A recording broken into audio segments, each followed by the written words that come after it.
વિદ્યાર્થી મિત્રો જય હિન્દ. પ્રવૃત્તિ 8માં ગ્રામરનો ખૂબ સરસ એકમ આવે છે ક્વેશ્ચન ટેગ.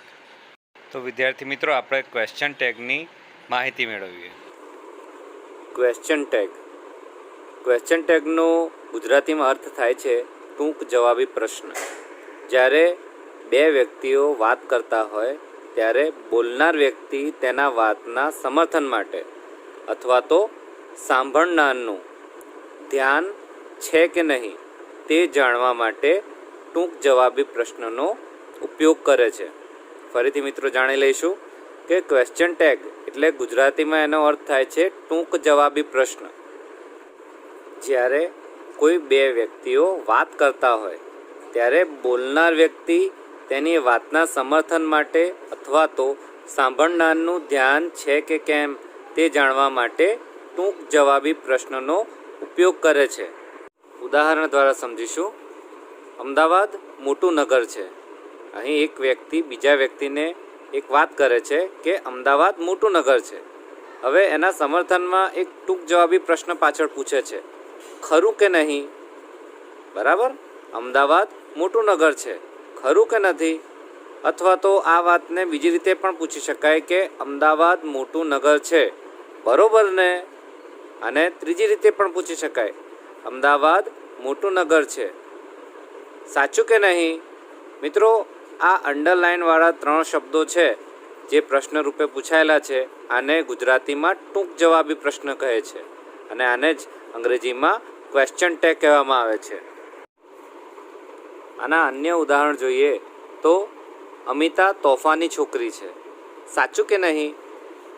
આપણે મિત્રો વ્યવહારમાં પણ એવી વાત કરતા હોઈએ છીએ કે અમિત તોફાની છોકરો છે, બરાબર? તો આપણે સાચું કે નહીં, બરાબર ને? એ રીતે આપણે ક્વેશ્ચન ટેગનો પણ ઉપયોગ કરતા હોઈએ છીએ. મહેન્દ્ર ગઈકાલે શાળામાં ન હતો, ખરું કે નહીં? અહીં ખરું કે નહીં એ અંડરલાઇનવાળા શબ્દો પર ધ્યાન આપો. ઉપરોક્ત રેખાંકિત શબ્દો ટૂંક જવાબી એટલે કે ક્વેશ્ચન ટેગ છે. હવે કેટલાક અંગ્રેજીના ઉદાહરણ જોઈએ. Gopal is a brilliant boy, ખાલી જગ્યા છે અહીંયા. Gopal is a brilliant boy, તો અહીંયા ક્વેશ્ચન ટેગ છે ઇઝન્ટ હી. આને આપણે ફરીથી સમજીશું. બીજું ઉદાહરણ જોઈએ. ધ્રુવાસ ફાધર ઇઝ નોટ ફાર્મર, ખાલી જગ્યા છે. ધ્રુવાસ ફાધર ઇઝ નોટ ફાર્મર, તો અહીં ક્વેશ્ચન ટેગ છે ઇઝ હી. ઓકે, અહીંયા ધ્રુવા માટે વાત નથી પરંતુ એના પિતાજી માટે વાત છે. ચિલ્ડ્રન વર પ્લેઇંગ ખોખો, ચિલ્ડ્રન વર પ્લેઇંગ ખોખો, અહીં ક્વેશ્ચન ટેગ છે વરન્ટ દે. ચિલ્ડ્રન છે એ ચાઇલ્ડનું બહુવચન છે, તો એનું જે સર્વનામ થાય તે થાય, તો અહીં ક્વેશ્ચન ટેગ થાય છે weren't they. Mahesh was not doctor, Mahesh was not doctor, તો ક્વેશ્ચન ટેગ છે વોઝન્ટ હી. દોસ્તો, ઉદાહરણ તો તમે જોઈ લીધા. હવે ક્વેશ્ચન ટેગ કઈ રીતે થઈ શકે છે તેના કેટલાક રૂલ્સ એટલે કે નિયમો આપણે જોઈ લઈએ. કે વાક્ય જો હકારમાં હોય, વાક્ય જો હકારમાં હોય તો જ તેનો જવાબ એટલે કે ક્વેશ્ચન ટેગ નકારમાં લખાય છે, બરાબર? જેમ કે અહીં એક ઉદાહરણ છે, હી ઇઝ નાઇસ બોય, તો અહીં તમે જુઓ આ વાક્ય હકારમાં છે. આ વાક્યમાં ક્યાંય નો, નોટ એનો કોઈ ઉપયોગ નથી થયો, તો આનો ક્વેશ્ચન ટેગ કેવી રીતે થાય છે? ઇઝન્ટ હી, એટલે નિયમ પ્રમાણે હકાર હોય તો નકાર. અહીં આ વાક્ય હકાર છે તો ઇઝ નોટ હી, આ ઇઝન્ટ હી એ ઇઝ નોટ હીનું ટૂંકું રૂપ છે. બીજો એક રૂલ છે, વાક્ય જો નકારમાં હોય તો તેનો જવાબ હકારમાં આવે છે. વાક્ય જો નકારમાં હોય, હવે નકાર વાક્ય કોને કહેવાય એનું ઉદાહરણ નીચે જોઈ લો. કે વાક્યમાં ક્યાંય પણ નો, નોટ વગેરે નકારાત્મક બાબતનો ઉલ્લેખ થયો હોય. નિયમ શું કહે છે કે વાક્ય જો નકાર હોય તો તેનો જવાબ હકારમાં આવે છે. આપણે પહેલું ઉદાહરણ જોયું તો એમાં કેવી રીતે હતું કે વાક્ય જો હકારમાં હોય તો જવાબ નકારમાં આવે છે. એવી રીતે આ ઉલટું છે. વાક્ય જો નકારમાં હોય તો તેનો જવાબ હકારમાં આવે છે. ઉદાહરણ જોઈએ. Monica is not dancer. Monica is not dancer. અહીં અંડરલાઇન શબ્દ છે નોટ, એ નકારાત્મક ઉલ્લેખ કરે છે. તો એનું જે ક્વેશ્ચન ટેગ થાય છે ઇઝ શી. બરાબર. અહીં ઇઝ છે એ સહાયકારક ક્રિયાપદ તો મૂકવાનું જ છે, અને શી છે એ મોનિકાનું સર્વનામ છે. બરાબર. મોનિકા એ સ્ત્રીલિંગ શબ્દ છે એટલે એના સર્વનામ રૂપે આપણે શી મૂકીએ છીએ. ત્રીજો મહત્ત્વનો નિયમ જોઈએ. ક્રિયાપદ એટલે કે સહાયકારક ક્રિયાપદ હોય, જેમ કે ઇઝ છે, હેઝ છે, બરાબર, ને અંતે નોટનું ટૂંકું રૂપ જ મુકાય છે. આખું નોટ નથી લખાતું, પરંતુ નોટનું ટૂંકું રૂપ જ લખાય છે. બરાબર. અહીં એન પછી કોમા કરીને ટી લખાય છે. કેટલાક રૂપો જોઈ લઈએ.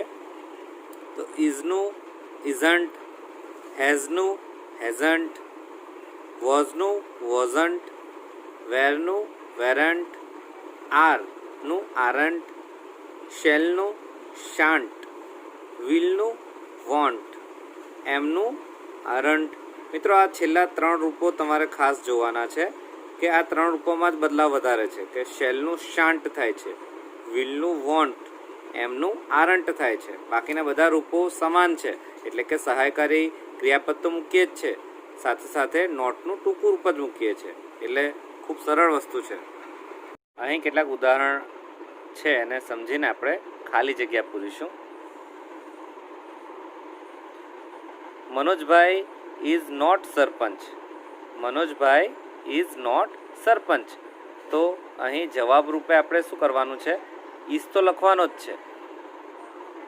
બરાબર. અહીં ઇઝ છે, કાળમાં કોઈ પરિવર્તન આપણે કરતા નથી, તો સહાયકારી ક્રિયાપદ તો આપણે લખીએ જ છે. સાથે સાથે મનોજભાઈ એ છે પુરુષવાચક છે. મનોજભાઈ એ પુરુષનું નામ છે, તો પુરુષ માટે આપણે હી લખીએ છીએ. Is he.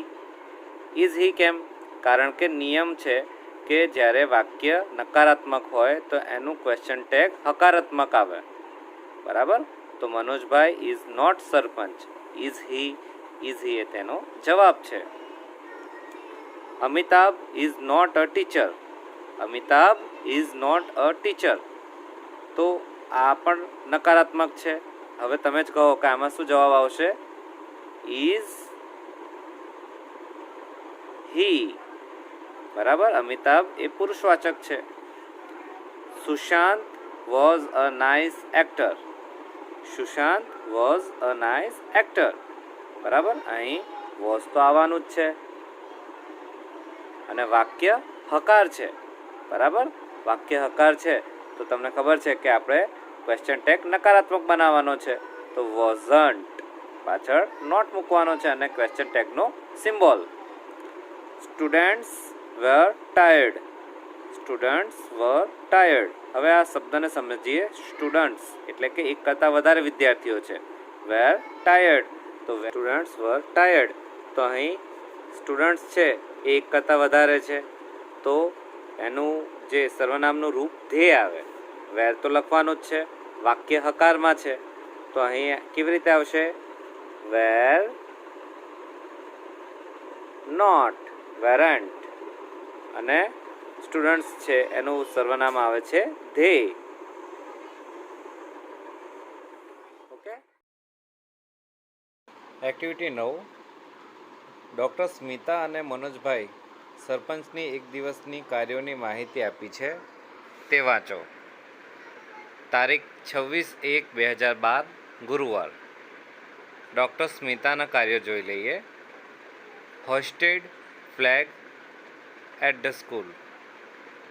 Delivered a lecture. Operated upon the patient. Spent an hour with differently abled children. હવે મનોજભાઈ સરપંચની વાત કરીએ. Hosted flag at the primary school. Distributed sweets. Inaugurated a dairy. Talked with the head teacher about the school progress. અહીં સૂચના છે, now read the following sentences carefully and fill the blanks. નીચેના વાક્યો ધ્યાનથી વાંચો અને ખાલી જગ્યા પૂરો. આ વાક્યો આગળના કોઠાના મુજબ જ આપેલા છે, તો તેને સમજીશું. Doctor Smita hoisted the flag at the high school. આ ઉદાહરણ તરીકે વાક્ય છે અને આપણે સમજીએ. Did doctor Smita hoist the flag at the high school? એનો જવાબ આપ્યો છે યસ શી ડીડ. એટલે કે કાળમાં કોઈ પરિવર્તન નથી. આ બધા ભૂતકાળના જ વાક્યો છે. Yes she did. હવે બીજું વાક્ય જોઈએ.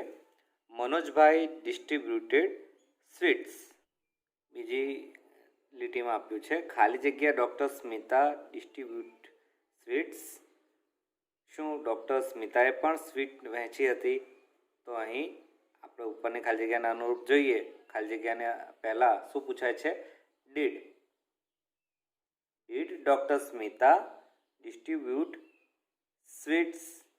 તો નો શી ડીડન્ટ. આપણે કોઠામાં અભ્યાસ કરી ચૂક્યા છે કે તેમણે સ્વીટ નથી આપી.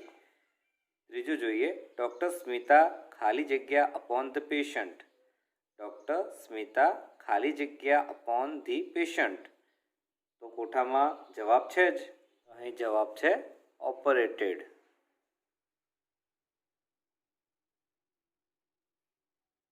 Upon the patient.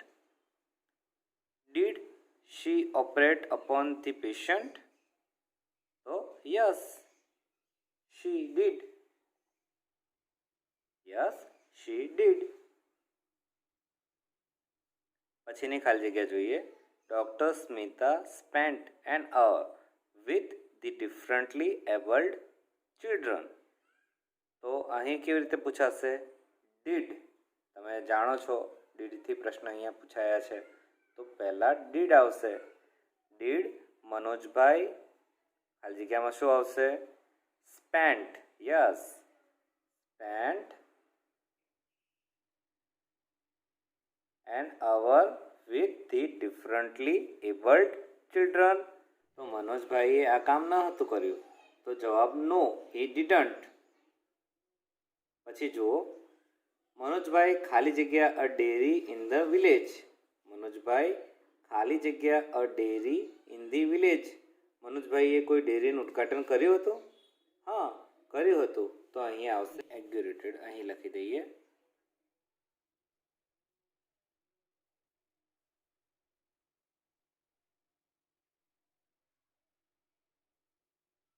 ડીડ મનોજભાઈ ખાલી જગ્યા અ શોપ ઇન ધી વિલેજ. શું મનોજભાઈએ કોઈ શોપ એટલે કે દુકાનનું પણ ઉદ્ઘાટન કર્યું હતું? તો અહીંયા એ શબ્દ આવશે ફરીથી. બરાબર. ઇનએગ્યુરેટેડ.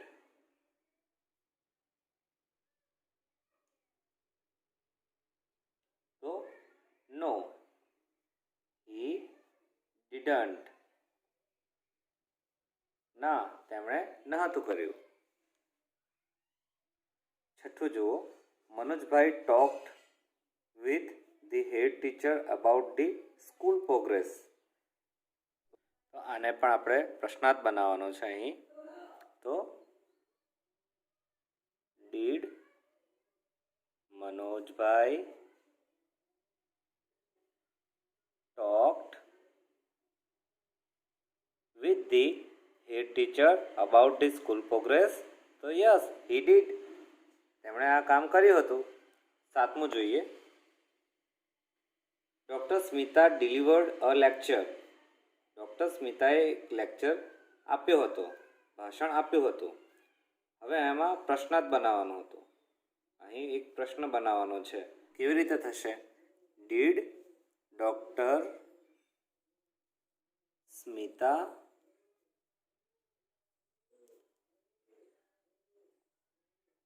delivered a lecture? Did Dr. Smita delivered a lecture? તો યસ શી ડીડ. હા તેમણે આ કામ કર્યું હતું. એક્ટિવિટી 10. અહીં મનીષની બે નોંધો ભેગી થઈ ગયેલ છે. જેમાં તેણે ગઈકાલે કરેલા અને આવતીકાલે કરવાના કાર્યની નોંધ છે. તો બંને નોંધ અલગ પાડો અને લખો. અહીં ભવિષ્યકાળ અને ભૂતકાળ બંનેને આપણે અલગ કરવાના છીએ. ખૂબ ધ્યાનથી આ પેરેગ્રાફ આપણે વાંચીશું. On Sunday I will wake up at 8 AM. I will prepare my breakfast. I woke up at 6 AM. I will meet my best friend Sohail at 10 AM. I left my house at 9 AM. I went to the post office. I posted the envelope. I returned home. We will play chess. I will take lunch at Suhail's home. I took my breakfast and changed dress. I reached school by bus. I came back home at 5:30 PM. We will go for a movie. I will return home at 7 PM. Then I watched TV and played video games with my friends. In the evening, I took dinner with my family. After dinner, I will read for some time. I went to bed at 10 AM. હવે તમારે વિદ્યાર્થી મિત્રો તમારી નોટબુકમાં yesterday અને tomorrow એવી રીતે બે એવા બોક્સ કરવાના છે અને ભૂતકાળના વાક્યો એ યસ્ટરડેમાં અને ભવિષ્યદર્શક વાક્યો એ તમારે ટુમોરોમાં લખવાના છે. બરાબર. હવે કેવી રીતે આપણે ત્યાં લખીશું એ આપણે અહીં શોધીએ. On Sunday I will wake up at 8 AM. જો મિત્રો અહીં વિલ અને શેલ, જ્યાં વિલ અને શેલનો ઉપયોગ થાય છે તે ભવિષ્ય બતાવે છે, ભવિષ્યકાળ બતાવે છે. તો ઓન સન્ડે આવતીકાલે હું 8 વાગે ઉઠીશ. બરાબર. તો આ ભવિષ્યકાળનું વાક્ય છે. I will prepare my breakfast, આ પણ ભવિષ્ય બતાવે છે, વિલ છે. આઈ વોક અપ એટ 6 AM. હવે જો મિત્રો, હવે તમારે શબ્દો ઉપર ખાસ ધ્યાન આપવું પડશે. વોક એ વેકનું ભૂતકાળ છે. ટુ વેક એટલે ઉઠવું અને વોક એ ભૂતકાળ બતાવે છે. તો હું 6 વાગે ઉઠ્યો હતો એનો અર્થ થાય. તો આ ભૂતકાળ છે. I will meet my best friend, will છે એટલે ટુમોરો વાળા ખાનામાં આવશે. I left my house at 9 AM. અહીં લેફ્ટ લીવનું ભૂતકાળ છે તો અહીં યસ્ટરડે વાળા બોક્સમાં આવશે. I went to the post office, went છે એ ગોનું ભૂતકાળ છે તો આ યસ્ટરડે વાળા બોક્સમાં આવશે. આઈ પોસ્ટેડ ધી એન્વેલોપ, મેં તમને કહ્યું કે જેમ શબ્દની પાછળ પણ ઈડી આવે તો એ પણ ભૂતકાળ બતાવે છે તો આ પણ યસ્ટરડે વાળા બોક્સમાં આવશે. આઈ રિટર્ન્ડ હોમ, આ પણ ભૂતકાળ છે. We will play chess, will આવ્યો અહીં. I will take lunch at Suhel's home. I took, આ ટુક છે એ ટેકનું ભૂતકાળ છે. આઈ ટુક, બરાબર. તો આ પણ યસ્ટરડે વાળા બોક્સમાં આવશે. આઈ રીચ્ડ સ્કૂલ બાય બસ, રીચની પાછળ ઈડી છે એ ભૂતકાળ બતાવે છે એટલે આ પણ ભૂતકાળવાળા બોક્સમાં આવશે. આઈ કેમ બેક, કેમ કમનું ભૂતકાળ છે તો આ પણ યસ્ટરડેવાળા બોક્સમાં આવશે. We will go for a movie, will છે એ શું બતાવે છે? એ ભવિષ્ય બતાવે છે તો ભવિષ્યવાળા વાક્યમાં આવશે ટુમોરોવાળા બોક્સમાં. I will return home at 7 PM. Will એ ભવિષ્ય બતાવે છે. Then I watched TV and played video games with my friends. અહીં વોચ પાછળ ઈડી છે અને પ્લે પાછળ ઈડી છે, શબ્દ જોડાયેલા છે એટલે આ પણ યસ્ટરડેવાળા બોક્સમાં આવશે. In the evening I took dinner with my family. ટૂંક છે એ ફરી એ ભૂતકાળ બતાવે છે, ટેકનું ભૂતકાળ છે. After dinner I will read for some time. Will છે એ ભવિષ્ય છે, એટલે ટુમોરોવાળા બોક્સમાં આવશે આ વાક્ય. I went to bed at 10 AM. Went છે એ ફરીથી ગોનું ભૂતકાળ છે, તો આપણે એને યસ્ટરડેવાળા બોક્સમાં લખીશું. એક્ટિવિટી 11 જોઈએ. Read the following text. Asma lives in Gandhinagar. One day, her cousin Rizwan came there. She went to the bus station to receive him. They returned home. Asma opened the door and Asma says, Rizwan, आओ आओ, welcome. What do I see? Rizwan says, what is this? Is this your house, Asma? Asma says, yes, unfortunately, it is my house. Rizwan says, but you can't arrange things like this. Only a monkey can do it. Asma says, oh my God. The back door was not closed. I forget to close it.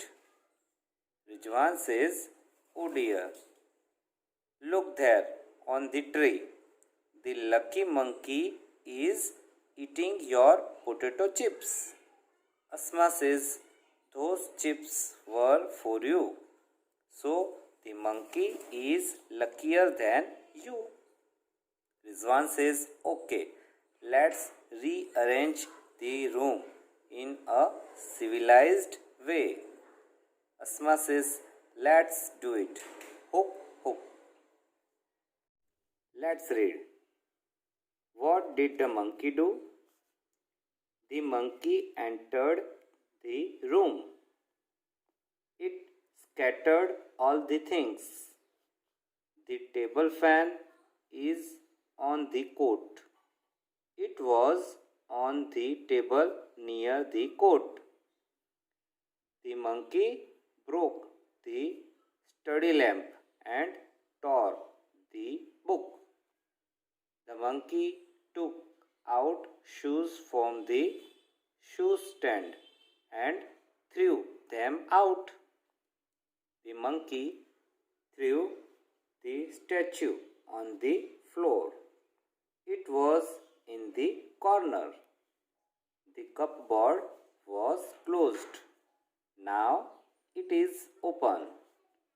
The monkey put the flower vase on the sofa. It was on the stool. All the chairs were upside down.